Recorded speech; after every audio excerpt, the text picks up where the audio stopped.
today. We never learned that this season. We learned it the year before that, and maybe even the year before that. 100%. If you look at the left wing, and also where I look at Sesko and Gyökeres, and I more believe this to be the case with Sesko. I don't know if Mikel Arteta is going to make you the star, or if he's still going to persist with Kai as the number one, and you lot rotate. And I think someone made the comment about going on left wing and all that kind of stuff. And I'd say the biggest point for me is if this don't work, we need to just go again, because I've seen Ramos Højlund not work at United. They're still linked with guys. Exactly. Darwin Núñez not quite worked out as Liverpool thought. They're still linked with another striker. We just need to be able to move on. You have to keep an open, that's what I'm saying, DG. You have to keep an open mind, because this guy is coming from the Portuguese league. He's got something to prove as well. Don't get it twisted. Mentality. Yeah, he's got something to prove as well. Don't get it twisted. He will score goals. He will score goals. But I'm with Kenny. We still need to score goals from other areas, because they've dried up last season. I need to see this 20 times next season. Yeah. Well, 20 plus is the dream. 15 is the absolute minimum for me. Well, you'll see him if he gets onto the penalties, because that's something he has to take. No more charity penalties. Give them to him. Top strikers don't need to score penalties, man. Andy Cole never needed a penalty. No, exactly. It's true, though, isn't it? Can't disagree with that. Don't get me wrong, penalties are give me goal, but I do think that, look, we can't even score them sometimes when it matters. My demeanour, that the kind of the player that I would have preferred for footballing reasons, for the player that I thought that would suit our play was Sesko, and I stand by with this guy. I just pray that if we do get the player, and it's always a big if when it comes to Arsenal, that we do give him a platform where he can score the goals, and we do get the best play out to of the him man towards him. Can I ask the man's a goal scorer? Will that happen? Can I ask you a question? Yeah, like okay, cool. Money is not issue. You got your own way, and we've signed the wingers that we want. Like, can you just tell me your starting 11? Come to Man U. When we go Man U, who's your starting 11? What's your starting 11? So we've got Eze, Rodrigo, and Gyökeres. If this is a dream world, right? Yeah. All right. So for me, Raya in goal, Miles Lewis-Skelly, Timber, Saliba, Gabriel, Declan Rice, Zubimendi. I would still persist with Martin Odegaard, Bukayo Saka off the right. Do you know what? For this game, Eze, you would start for me, and Gyökeres through the middle. Just because Eze is Premier League proven. Rodrigo, you'll come on, excite the fans, and do your thing. For that game, that's what I'll go with. All right. For me, I'll go in goal, David Raya. Right back, Timber. Left back, Miles Lewis-Skelly. Centre halves, Saliba and Gabriel. Midfield, Rice, Zubimendi, Martin. For now. And then my front three is ideally, I'll go up top. If it's Gyökeres, it's Gyökeres. Then Saka. And then off the left, I'm a bit conflicted, really, because I understand where you come from for footballing reasons in terms of Eze. However, in terms of like an orthodox winger, I'm going to have to say Rodrigo. Sorry, guys. Yeah. Only because I'd give Rodrigo his full debut at the Emirates the next week against Leeds. DJB, where you at? I'd go the same. I'd have Rodrigo on the left, Gyökeres in the middle, and I'd put Saka. I'd go Saka. Do you know what? Yeah, I'd have to. Probably Odegaard would have to start, really. So I'm pretty much the same, but Rodrigo would have to start. Yeah, definitely. It's a shame this is all make believe, man, and it's not like we could genuinely start this, man. But what's going to happen? You're going to have Madueke on the left. You're going to have Gyökeres down the centre, Saka on the right, Odegaard, Zubimendi, Rice. I reckon Havertz. I think I don't even know if Gyökeres would start. If it's up to me, Gyökeres starts week in, week out. But I cannot. I still think Arteta is going to do that foolishness. If I'm this guy will try and get Havertz in the team as much as he can. Don't be surprised if Havertz don't rock up and play in a 10. I think you're going to see Havertz a lot in midfield naturally. Well, I think if Odegaard thinks up the place, he might play in his role. I think Havertz is a good squad player, man. I don't know. He's all right for the squad, yeah. Not listening to that. Man. Not starting, bro. But because you need players like this, man. You can't have all players that are. I'll go with that. I'll go with that. You need players. Havertz. You know what people don't realize? What I like about Havertz, he does all the disgusting things. The disgusting things, you know what I'm saying? I don't. Yeah, I don't need everyone to good be way. shiny in my team, man. Just like let him be a good squad player. Like I don't want you to be starting week in, week out, but you can, like, you know what I'm saying. You got something to contribute, man. But that's our problem, and that goes even back to when. Remember when Wenger lied and said, "Oh, Robin van Persie is going to play with Giroud." Van Persie obviously left, and Giroud was the guy. We take guys that are good facilitators or good squad players, try and make them regulars. Like I actually think it's a bit weird with Giroud at Arsenal because I think people look at him with rose tints, but equally he did stink up the place. But I think he was a good player. Most times he stunk up the place, bro. Most times he stunk up the place. No, but I'm saying look at how France used him and look at how Chelsea used him. They didn't rely on him necessarily. We're making you try and be a difference maker, and then we're surprised. And that's still here in today. And let's be honest, the difference with maybe Giroud wasn't the best example. We failed upwards with Havertz. Obviously, he can play as a false nine. He scored in the Champions League playing up front. But the plan was for him to be in midfield. We failed upwards with that. We stumbled on something and it worked. He's a squad player, and that's not a diss. We need guys like you. You know, we might the first 10 games. We might need you. He's not a starter. Havertz ain't a starter for me. Yeah. You know what it is, guys, though? You know, if you've watched football over the last 40 years, the player who's versatile actually suffers. He is a victim of his versatility. Jack of all trades, master of none. Havertz is a different kettle of fish where his versatility is more likely to get him a starting berth under this manager. And that's unique to the extent that the Kai Havertz there's a reason he starts for German. I do, you know, share all your suspicions that Kai Havertz, he'll find a way for Kai Havertz to start football matches for this club.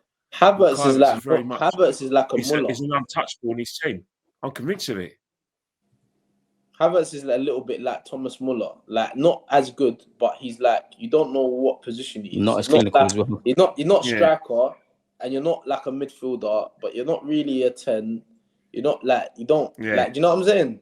He don't really have like a set position where you say, "Alright, cool, this is your position." He's just an attacker. It's weird, but I actually think Havertz is better off the ball than on the football, which is mad when you need the ball to your feet. When you look at Havertz and Madueke, we're having the same discussion over Madueke like we did Havertz. Why the hell are we signing him? That was Havertz a year ago. That was Havertz when we signed him. DJB, then you know what's going to happen, then, isn't it? History's going to repeat itself there because he managed to shoehorn Havertz in the team. Then if we get Madueke, that's history might repeat. The main thing is Gyökeres and Havertz would be good together as well. You know, I was gonna say that DG. That is so. I wouldn't want to play against that. It would be ugly, but you could do something. But that goes back to what DJB was saying. Sometimes you might have to do them little clever things across the season. I don't mind that. Yeah. But as I said, this Madueke is a carbon copy of the Havertz signing. People are saying, why are we signing this? Why are we signing this guy? Why are we signing this? I was shocked when we signed Havertz. Havertz has been our top goal scorer. I was like, whoa, what's going on here? Why are we spending all this money on Kai Havertz? You know, and the same year later, we're doing the same with Madueke. You know what I mean? It's just madness. It's just a shame because there's not like when I look through the team, I don't feel there's many players that I feel are shit, but you just don't know what you're getting. That's what it is. You don't know what you're getting from Jesus on a consistent basis. Trossard, Martinelli. To be fair, I'm being a bit disingenuous to Kai, but in terms of scoring, even though he, like SP said, the last 2 years he's been one of our more reliable goal scorers, which tells you everything. Him as well. There's too much hot and cold dons. It's the defenders or the defenders and Rice typically, and obviously Saka. You know what you're getting, and if we want to win the league, we can't have these same questions. We need answers, man. Yeah, it's true, but the fact is that we have to hit the ground running, whatever, regardless of who's we're playing. And I think that's the situation, is that we have to play, you know, probably look to the future and think, you're right, we're playing two excellent teams in City and Liverpool. God bless their soul. They've lost Diogo Jota, family. In essence, when you look at both those squads, on the eye, they look slightly stronger than us. So you have to assume that we've got to be immaculate. And they've gone the distance. Exactly, both on the distance. Because if you look at the last 7 years, the roll call is 2 for Liverpool and 5 for City, which means we're not actually City's rivals. We're competing with them, but we're not really at the top table to be their rivals. Everyone's lost the war to City, but Liverpool have won a couple wars. I mean, couple battles. If only it goes to plan, only a couple. Make sure you know. If it doesn't go to plan, if it goes to plan, we got to look at over 90 points to win the league. That's why we got to be immaculate. And you can't have 14 draws for sure. Bro, we need goals. But you know what worries me? Do you know what worries me though, DG, as well? What worries me is that this manager obviously has not managed before. So everything that he's doing, he's kind of learning as he goes along.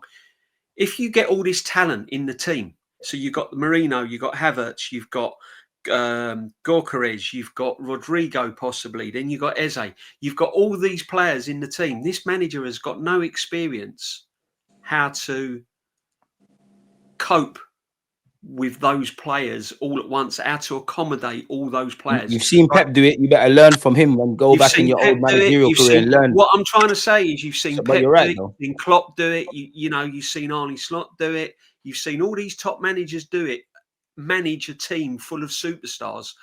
But this is all going to be new territory for this football manager.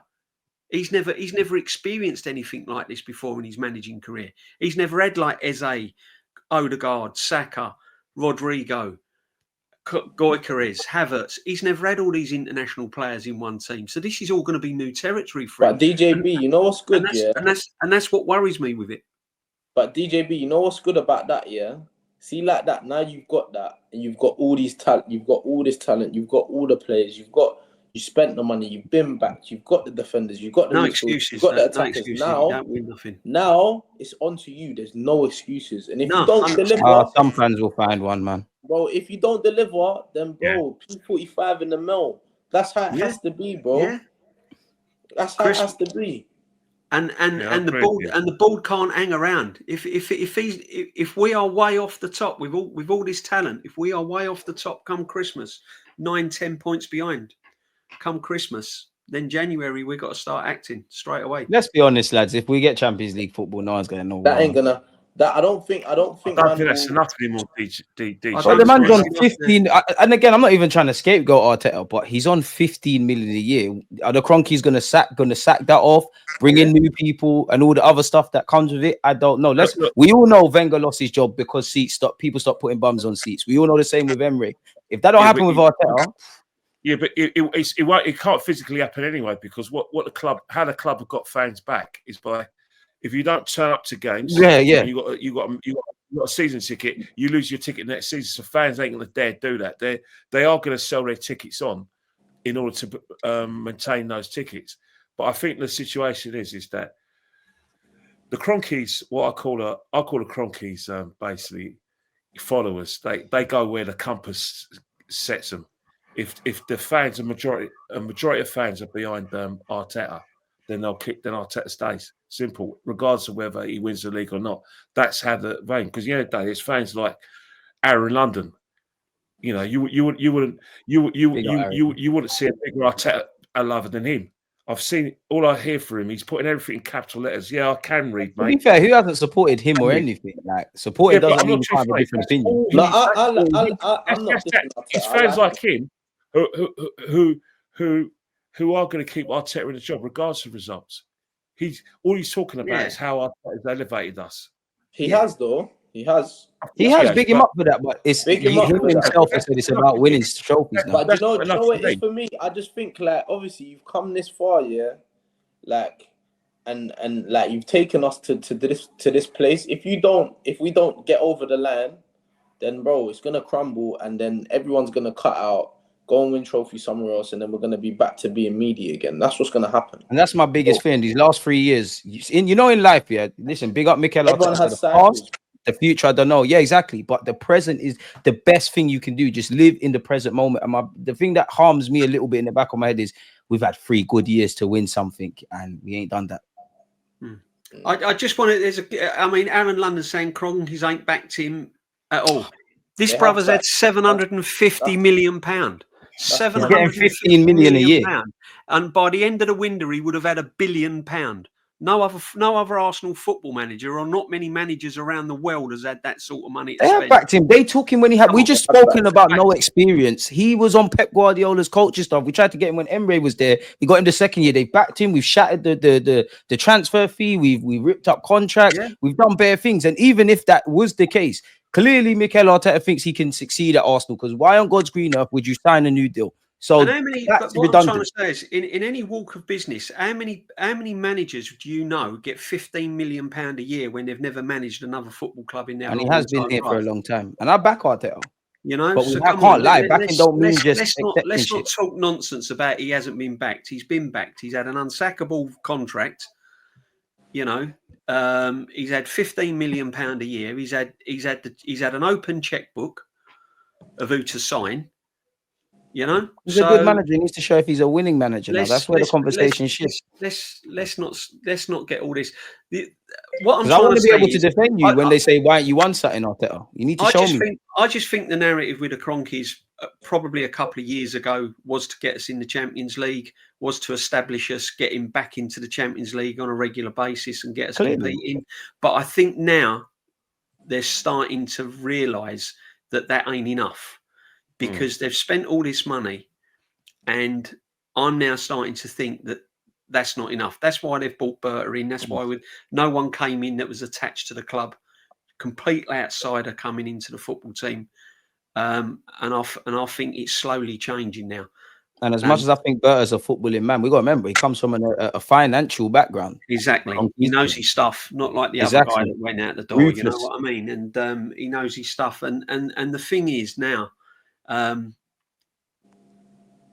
they're not silly. Owners of any football club are not silly. Yeah, they're not silly. It won't carry on if we don't win a trophy and we don't get over the line. But DJB, yeah, I hear a lot of fans saying this. Yeah, you're right in what you're saying. I'm not disagreeing with you at all. Yeah, but for me, I don't feel like Arsenal just winning a trophy is enough, bro. It's not enough. Like, man can't just say, "Oh, we're gonna do all this and yeah, let's win a." Oh no! It's not enough. They need to win the Premier or the Champs. Bro, that's it for me. People are not going to be happy with the league or yes, FA Cup. It has to be Premier League or it has to be Champions League. If it's not nothing else, I ain't even trying to entertain that. And I'm not saying, "Oh, yeah, I'll just get rid of Arteta if he wins the FA Cup." But I'm just saying, bro, the main focus has to every year the question gets bigger, bro. Exactly, and it's got to be the first-rate trophies. I don't care about none of these things, because 100%. to win the league, you have to be the best team. To win the cup, you don't have to be the best team to win the cup. That's my opinion. I agree. Everything's been geared to winning apart from winning, and the players deserve it. I agree with that. I mean, so we got to win the Prem. I don't care about, we got to win trophies and da-da-da-da. I don't give a shit about Community Shield. I'm not saying that I don't give a shit about it. Yes, nice to win, but people think, like us winning a trophy is going to be a springboard on us winning the league. No, it's not. Past that now, man. Just win. Everything at the club's been geared towards winning, but winning. Our dog is to win. Light bulbs, all these things. I'm not saying they're not going to go on and win the league, are they? No. I'm listen. The league is the first priority. Kenny, Ken, and me, we do disagree. I want the Champions League more than the Premiership because I've never seen us win it. But I understand the main focus of any team like Arsenal, Man United, Liverpool is to win the Premiership. That's the bread and butter, and I understand that. However. And I'm not, I don't want the manager at the club anyway, but that's another everyone knows that. But what I'm trying to say is when you've gone so long without any trophy, just get me a trophy. I just want a trophy of some sort next season. I want it for the fans. Because at the end of the day, these players have not experienced winning a trophy playing for Arsenal Football Club. Exactly. And they need a building block to go on to bigger things. So that's why the last season the Carabao Cup was important, because it gave these players a taste of success. They win fruits of your labour. Then they get a taste for it. Then they go on for bigger things. If these players are playing day in, day out and trusting processes and phases and they're not winning anything, then it's not a good thing for these players. They need that feeling of winning and together. And if that means winning the Carabao Cup and then going on to bigger things, then albeit. I'm not saying the Carabao Cup is the one I want to win. Obviously, I want to win the Premiership. I want to win the Champions League. But when you've gone so many years with winning nothing, and men like Saliba and Gabriel were putting, Rice week in, week out, they're doing exactly what the manager wants from them. They're putting the hard yards in, and they're not. Feel sorry for the players and the fans. You have to have that. These players don't even know what it's like to go to Wembley. They haven't got a clue. They want community Not a shield. clue. So you need that. You English need Super Cup, you as I need say. that foundation. You need that foundation to go on to bigger things. So if they win a Carabao Cup, FA Cup, good run in the Champions League, and we fall short of the Premiership, and we're watching brilliant football, we're going to have to settle for that. I'm not happy with that, man. So let me ask you like this as well, yeah. What I'm saying is you can't disrespect those other cups. You have to take them seriously. You can't when you haven't won anything, you can't disrespect the other cups. I don't think DJB is lying, but then based on, I think this is a comment that leaves food for thought based on what we're all saying. Big up yourself, Raj. He said, but you had a team with 115 charges win the league for 6 titles in the last 7. It's harder than ever. We've been second. We've made strides. Come on, guys. A lot of these players staying and coming due to the bus. Where you at with that? Not good enough. Not good enough, Raj. It's something we were saying this last year. The fact is that team, we were meant to be the next cab of the ranks in the 24-25 season. Somehow, right under our nose, Liverpool came and won the league at canter. We didn't even touch the sides. To the extent that they basically took the brakes off because the league was already won in the 27th of April. That's the situation. You can talk about Man City's 150 charges, you talk about their advantages, but the only team that can genuinely say that they're rivals is Liverpool, because Liverpool taking 2 titles off them. And for me, I hear all of that. I appreciate the rebuild. 3 years holding on the 4th. It's fair to ask why we can't get over the line if we're that good. As us, though. They have the same sort of bridges and operations. Yeah, they've got. Yeah, but Kenny, these things are not. It's not that these are illogical. They make sense. They make sense in isolation, but it's grade A gaslighting. You notice how I don't say the 5-6 year thing. It's been 3 years going into the 4th year this year, where cool, we had to rebuild when we're in this scenario now. If you're ready to waffle about how good we are defensively, the multiple goals, the set pieces, all of this stuff. And you're seeing what we've done against Madrid and all these kind of things, and you think Arteta is a good manager. It's fair to ask why we're not getting over the line. At some point, it has to count for something. We can't be doing all of this and it's counting for nothing. It's crazy. It's Mighty Ducks, Coach Carter thing. Then this is sport. I'm romantic, but at the same time, this is sport. Go on, Kenny. I think the situation is going to come to a head where maybe not. Maybe of course. Clearly not now, and maybe not next season. But there's going to be a time where, if this does carry on, we are going to come to the conclusion that the manager has taken as far as he goes. He's left some very good foundations. And there's nothing wrong. You've done well, Arteta, if it ends here today, However, we have to look elsewhere to see that if that man could take us further. Chelsea did that in 2004 when they got Mourinho in. Why can't people be objective? They got the Champions League 2 years in a row. They were a very good team, but Mourinho was the one who got them over the line. Fortunately, football's a bastard like that. The guy who does all the great work, someone else may have to come in and just take all the glory. And there's nothing wrong with that. At some point, we're going to have to try something. We all want it to work for Arteta, or even if you don't rate the guy, you want us to win the title next season. I would love that. There's plenty of play. Like if Madueke signs for Arsenal, I think he's shit with what we're trying to do. But I want him to be a success. But at some point, we've seen different players come in. We've seen Arteta be ruthless. At some point, you're gonna have to ask a question about the manager. That's it for me, man. Facts. All right, what are we doing it? We've been flirting with it. I think it's fair to ask why we're not getting over the line. But some people are just happy to be part of the journey. I always give the example. If you book a holiday, you get in a cab, you get to the airport, you check in, you get on the plane, they're telling you about safety. Eventually, you want to land in Jamaica or IB for wherever the hell you're going, right? We haven't landed yet. There's been turbulence, and we're still alive, thank the Lord. Go back to the airport you came from and just go backyard. Exactly. And then you're going to have to go for insurance and whatnot. It's long, man. And again, I think a lot of these people that make these comments, you can't rate Arteta as much as I do, because I actually think he's a fucking good manager. This is why I'm asking, where's the silverware? You can't have him up there and then there's always some excuse. And I think it's weird with Arsenal fans, because it's either always fault or not his fault. But the only thing that will appease us is winning shit. Yeah, well, it is. I think it depends where you get stages of support and stages in your life where you know, when you're enthusiastic, you know, a lot of Arsenal fans are like Ty. If you ask Ty who's the best team in the country, he'll say Arsenal. Who's the best team in Europe? Arsenal. Who's better between Real Madrid and Arsenal? Arsenal. Who's better between Real Madrid and PSG? A lot of fans are in that sort of stage. But as you evolve and as you know the game, you become a bit kind of realistic and you become more expectant. I'm actually you do demand success, and I think I do think that there is going to get a situation where even these biggest fans are going to say, you know what, yeah, I think it's time to, you know.